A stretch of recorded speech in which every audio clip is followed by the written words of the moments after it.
আসসালামু আলাইকুম রহমতুল্লাহি ওয়াবারাকাতুহু। সম্মানিত দর্শক, অন্তর্বর্তীকালীন সরকারের প্রধান উপদেষ্টা ডক্টর মোহাম্মদ ইউনূস জাতিসংঘের সাধারণ পরিষদের যে অধিবেশন সেখানে ভাষণ দিতে যাবেন।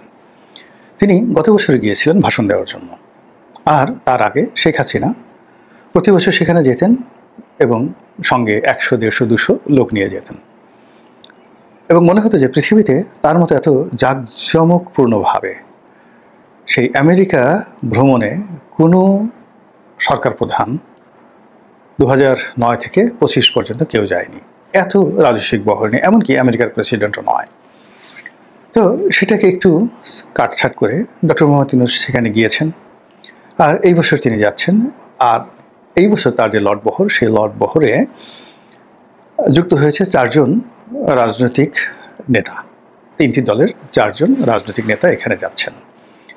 এটা ব্যতিক্রম ধর্মী একটি ঘটনা এবং অপ্রয়োজনীয়, এবং এর সঙ্গে যে কূটকৌশল রয়েছে, এই কূটকৌশলে আগামীতে সবাই ফাঁসবেন। এই বিষয়গুলো নিয়ে আলোচনা করব। তার আগে আমি যেটা ব্যক্তিগতভাবে বলে নিই, জাতিসংঘের যে গুরুত্ব এই মুহূর্তে, এটা মনে হচ্ছে যে ইউরোপ এবং আমেরিকার যে এজেন্ডা গরিব দেশগুলোর উপর প্রতিষ্ঠা করার জন্য যে একটা কূটচাল, এই কূটচাল প্রতিষ্ঠা করার একটা হাতিয়ার।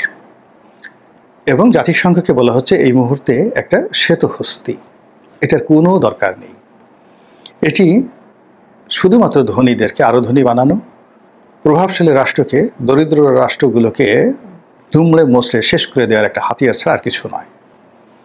এজন্য একটা সময় এই জাতিসংঘকে চ্যালেঞ্জ জানিয়ে কাউন্টার একটা অর্গানাইজেশন হয়েছিল, জোট নিরপেক্ষ আন্দোলন।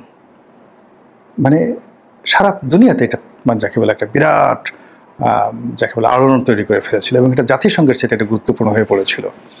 পরবর্তীতে মার্কিন সাম্রাজ্যবাদের চাপে এই জোট নিরপেক্ষ আন্দোলনটি আর টিকতে পারেনি। তো যা হোক, এখন এই জাতিসংঘর বিভিন্ন প্রতিষ্ঠান, তাদের যে মানবাধিকার সংগঠন, তাদের ওয়ার্ল্ড হেলথ অর্গানাইজেশন, এরপর তাদের ইন্টারন্যাশনাল কোর্ট অফ জাস্টিস, নানা প্রতিষ্ঠান, হাজার হাজার অভিযোগ। তাদের ইন্টারন্যাশনাল কোর্ট অফ জাস্টিস, ইসরায়েলের যে প্রধানমন্ত্রী নেতানিয়াহু, তার একটা পশম টাচ করতে পারছে না। ডোনাল্ড ট্রাম্পের একটা পশম টাচ করতে পারছে না, অথচ তারা যদি চায় এখন ডক্টর মোহাম্মদ ইউনূসকে, শেখ হাসিনাকে উইদিন 1 ঘন্টার মধ্যে বাংলাদেশ থেকে ধরে নিতে পারে। তো এরকম তারা ব্রিটিশ প্রধানমন্ত্রীকে কিছুই করতে পারবে না, কিন্তু তারা যদি ভানুয়াতুর প্রধানমন্ত্রীকে গ্রেপ্তার করতে চায়, ইন্টারন্যাশনাল কোর্ট অফ জাস্টিস দিয়ে তারা অনেক কিছু করতে পারে। তাদের একটা সেই আন্তর্জাতিক পরমাণু কমিশন রয়েছে। এটা দিয়ে তারা ইরানের সর্বনাশ ঘটাতে পারে, ইরাকে যুদ্ধ চালাতে পারে, কিন্তু এটা দিয়ে তারা ইসরায়েলের ভিতরে প্রবেশ করে তাদের একটা স্থাপনা দেখবে, এই ক্ষমতা জাতিসংঘের নেই। তাদের ইউনিসেফ আছে, ওয়ার্ল্ড হেলথ অর্গানাইজেশন আছে, এটা দিয়ে তারা বাংলাদেশ, পাকিস্তান, আফগানিস্তান এই সকল দেশের সর্বনাশ ঘটায় দিতে পারে। কিন্তু তারা ইসরায়েলের বিপক্ষে একটা টু শব্দ উচ্চারণ করে তাদের ইউনিসেফের একটা ক্ষুদ্র ওষুধের চালান মিশর দিয়ে অথবা জর্ডান দিয়ে তারা ফিলিস্তিনের মধ্যে ঢুকাবে, এই মুরদ জাতিসংঘের মহাসচিবের নেই।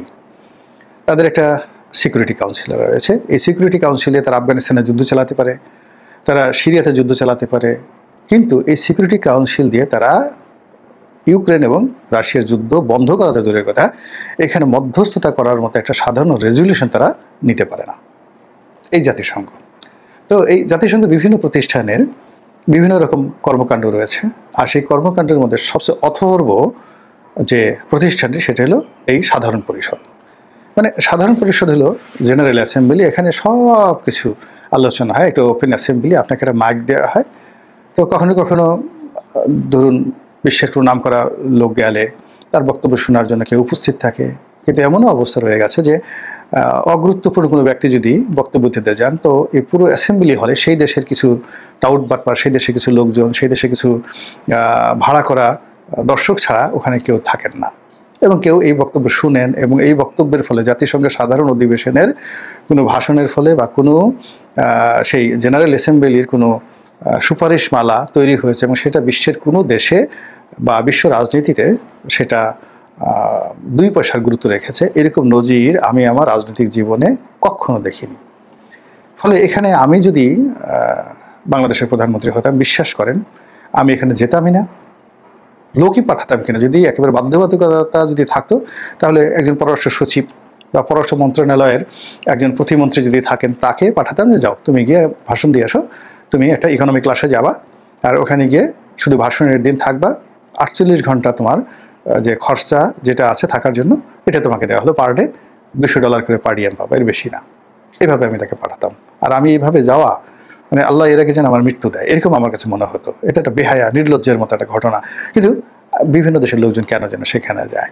তারপরে আমি দেখলাম যে এখানে আমাদের দেশের যেভাবে লটবহর যায় তার সঙ্গে পাল্লা দিয়ে যদি আপনি ইউরোপের কথা চিন্তা করেন, আমি দেখলাম যে জার্মানির অ্যাঞ্জেলা মার্কেল তিনি একটা ছোট ব্রিফকেস নিয়ে একা একা তিনি সেখানে গেলেন এবং ভাষণটা দিয়ে আবার ফিরতি ফ্লাইটে তিনি সেখান থেকে ফেরত চলে এলেন। ওই তাতে সম্মান কমেনি।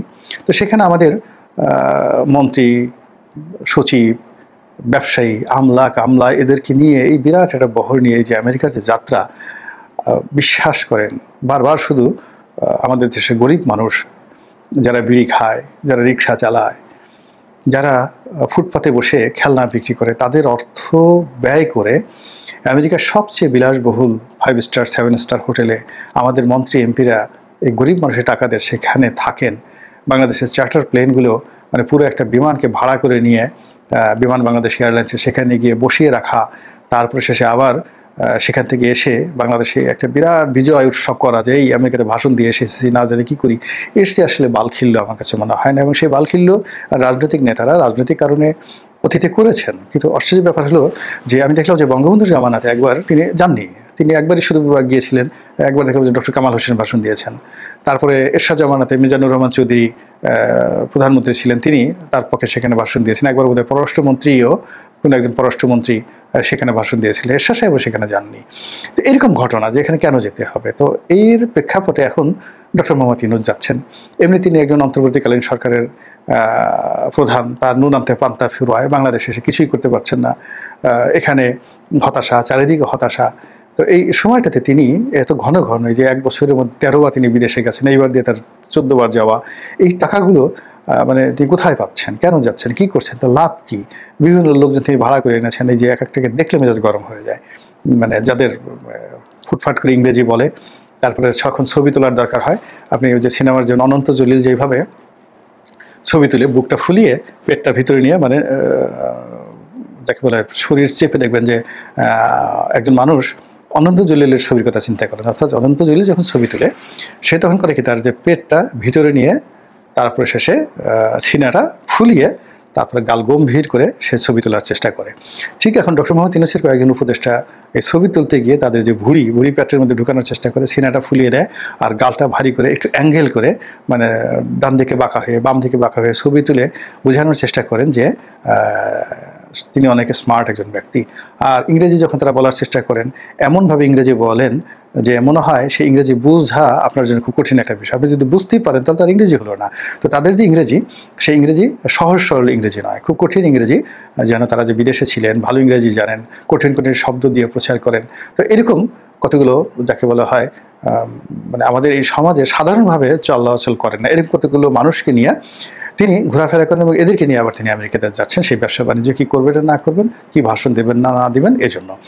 আর তার এই যে যাওয়া, এই যাওয়ার সময়টাতে তিনি আবার করেছেন কি, এই নজিরবিহীনভাবে রাজনৈতিক দল থেকে 4 জন লোক নিলেন। এখন তিনি 70টি রাজনৈতিক দল বা 75টি রাজনৈতিক দলের সাথে বৈঠক করছেন। তো তার যদি নেওয়ার ইচ্ছা থাকতো সব দল থেকে তিনি একজন করে নিয়ে যেতেন। টাকা সরকারি টাকা দরিয়ায় ঢালো, অসুবিধা তো নেই, আল্লাহর মাল দরিয়ায় ঢালো, অসুবিধা নেই। তো তিনি তা না করে 3টি দল থেকে নিয়ে গেলেন কেন? এটা একটা কেওয়া সৃষ্টি করলো। দ্বিতীয়ত হলো যে ওখানে আওয়ামী লীগ সিন ক্রিয়েট করবে, এতে কোনো সন্দেহ নাই। গত বছর করেছিল এবং এবছর যেহেতু তারা পাত্তা পেয়ে গেছে, গত বছর তাদের যে সিন ক্রিয়েট করার ক্ষমতা তার চেয়ে এখন এবার 1000 গুণ বৃদ্ধি পেয়েছে।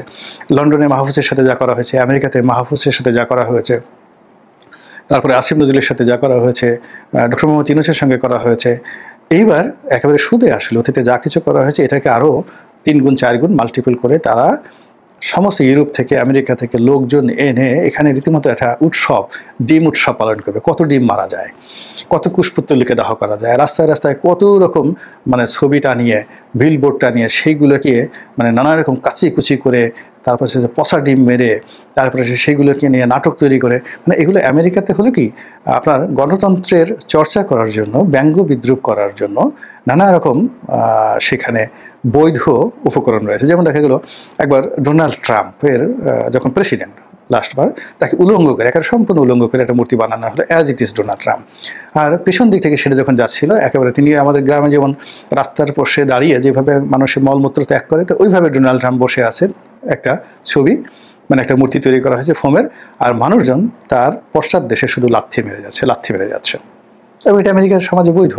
তো এখন জাতিসংঘর অফিসের সামনে, ডক্টর মোহাম্মদ ইউনূসের হোটেলের সামনে এই কাজগুলো আমেরিকাতে বসে যদি ও দেশের নিয়ম মেনে হাজার হাজার আওয়ামী লীগের লোকজন প্রতিদিন করে, আর সেই দৃশ্য যদি সোশ্যাল মিডিয়াতে ছড়িয়ে পড়ে, আপনি কী বলবেন বলেন তো? দূর থেকে বলবেন এই ধর ধর ধর। অথবা বাংলায় যে সমস্ত খুব গালাগালি রয়েছে, যেগুলো গালাগালি এই বট বাহিনী শিক্ষা দিচ্ছে আওয়ামী লীগের লোকজন এমনি তারা দুষ্ট, তাদের অসভ্যতা নিয়ে জামাতের অনেক ক্ষোভ যে এদের মতো খারাপ কোনো লোক হয় না, কিন্তু এই খারাপ লোকদেরকে গালি শিখিয়ে দিয়েছে এই বট বাহিনী।